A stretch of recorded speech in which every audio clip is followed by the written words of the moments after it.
Pedro Rodrigues Filho, better known as Pedrinho Matador, was born in October 1954 in Santa Rita do Sapucaí, in the state of Minas Gerais, Brazil. His story was marked by violence from the very beginning. While his mother was pregnant, she was repeatedly beaten by his father, and as a result, Pedro was born with a head injury. His childhood was filled with family fights, punishments, and a constant atmosphere of fear.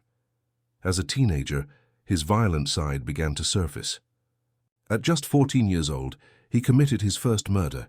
He killed the deputy mayor of his town, whom he blamed for firing his father from a school guard job. Soon after, he fled to São Paulo, settling in the region of Mogi das Cruzes. There he dove headfirst into crime, becoming involved in drug trafficking, gang disputes, robberies, and the killing of rival criminals. At 18, he was arrested for the first time. Inside prison, his reputation only grew.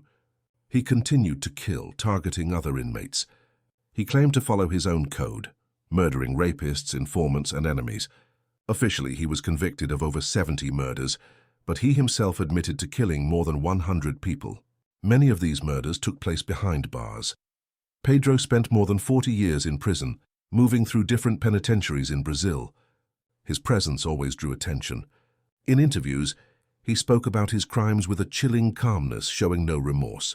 Even while incarcerated, he became both feared and mythologized, a figure who blurred the line between criminal and legend. In 2018, he was released. In the following years, he tried to reshape his image. He started a YouTube channel, gave interviews, and even wrote a book about his life. He began commenting on crime cases and often said he wanted to live out his final years in peace. He rejected the nickname Pedrinho Matador and asked to be called simply Mr. Pedro, but his past never let him go.